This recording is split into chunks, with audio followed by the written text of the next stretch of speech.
मित्रांनो, आपण आलो आहे कर्नाटकातील शबरीकोलाला. शबरीकोलाचा परिसर कोल्हापूरपासून साधारणतः 190 किलोमीटर अंतरावर आहे. आपण येरगट्टीला यायचं गोकाक मार्गे आणि येरगट्टीवरून रामदुर्गच्या वाटेला यायचं. रामदुर्गमध्ये आल्यानंतर संगोली रायण्णांचं जे सर्कल लागतं त्या सर्कलपासून उजव्या बाजूचा जो फाटा फुटलेला आहे तो मलप्रभा नदीला क्रॉस करून पुढे येतो. त्या ठिकाणी आल्यानंतर तुम्ही सुरीबन या ठिकाणी येता. सुरीबनच्या अलीकडे एक फाटा लागलेला आहे. त्या फाट्यानं तुम्ही आतमध्ये आला तर उंच पहाड असे पाहायला मिळतात, ज्या पहाडावर पवनचक्क्या आहेत आणि त्या पहाडाच्या बरोबर मध्यभागी शबरीकोला आहे. शबरीकोला हे ठिकाण अत्यंत पवित्र आहे असं मानलं जातं, कारण की शबरीने प्रभू रामचंद्रांना जी बोरं दिली होती, उष्टी बोरं आपण ज्याला म्हणतो, ती इथंच दिली होती असं मानण्यात येतं.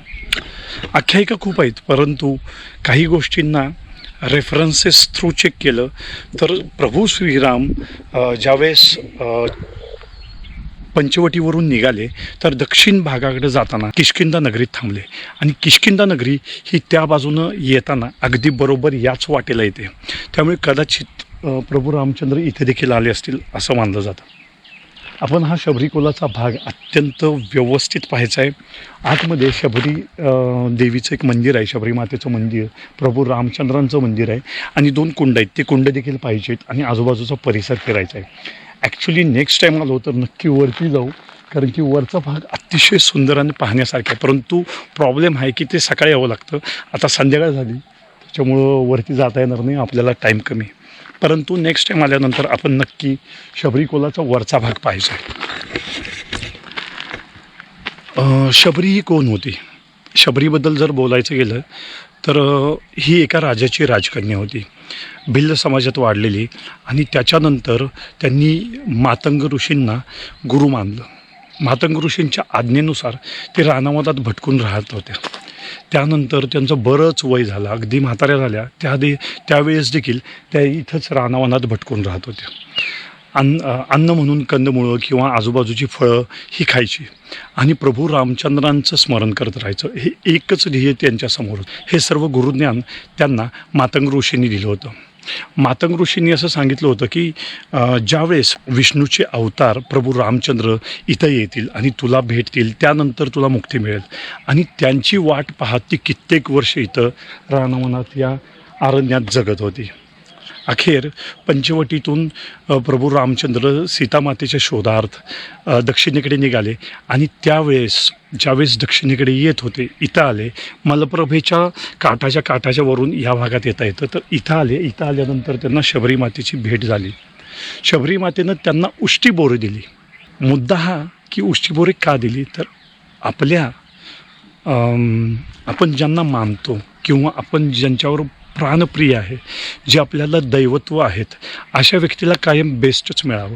तर शबरी मातेनं अगदी चांगली गोड अशी चाकलेली बोरच प्रभू रामचंद्रांना दिली. त्यावेळी लक्ष्मणाला कदाचित त्यांचा राग आला असेल. लक्ष्मणानं प्रभू रामचंद्रांना विचारलं, तुम्ही का खात आहात? तर प्रभू रामचंद्रांचं उत्तर खूप सुंदर होतं यावर.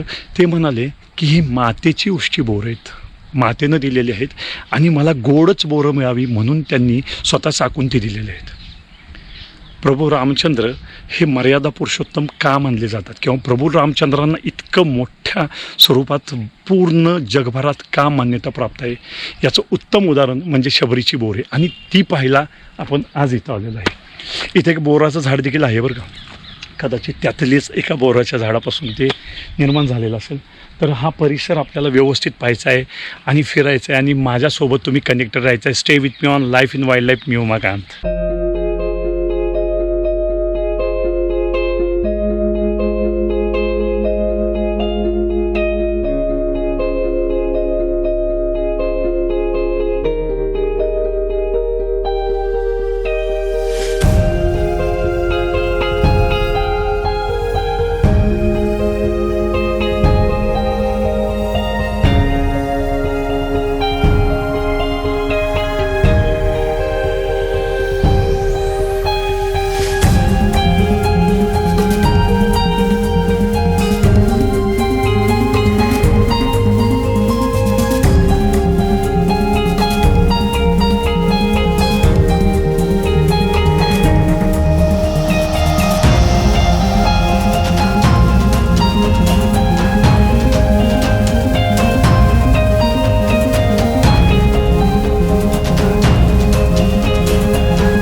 आलो आहे शबरी कोलाला.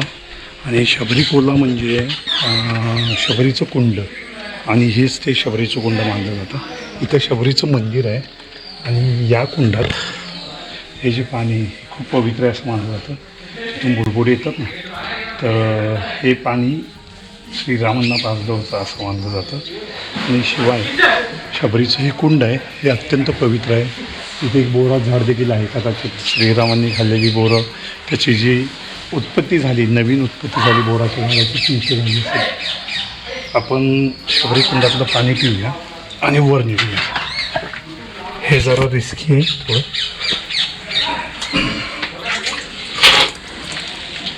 अरे वा, गोड आहे पाणी.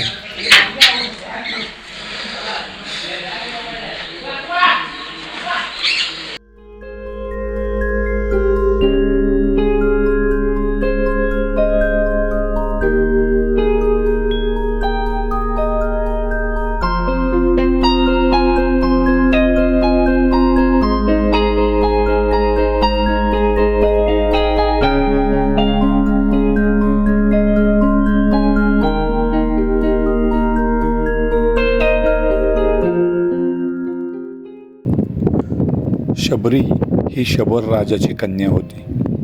राजाची कन्या म्हणून ती लाडाकोडात वाढली. तिला संपन्नता लाभली.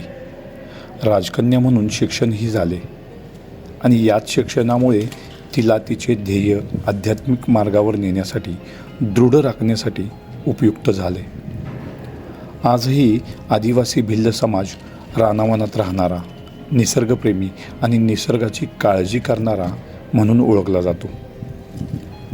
आपल्या पुढील आयुष्यात शबरी वनात राहिली. गुरु मातंगांच्या आश्रयाला गेली. तिच्याही हातून वनवासी भागाचाच उद्धार झाला. आजही भिल्ल समाज रामासोबतच शबरीचेही नाव घेत निसर्गप्रेम अनुभवत आहे, निसर्गाची काळजी घेत आहे. जरी राजकन्या म्हणून जन्माला आली असली तरी मोठी झाल्यावर गुरुपदेश घेण्याकरता तिने मातंग ऋषींचे शिष्यत्व पत्करले. राजकन्या शबरीने ऋषी मातंगांना गुरु बनवले आणि त्यांच्या उपदेशानुसार श्रीरामांची वाट पाहत ती वनवासात राहिली.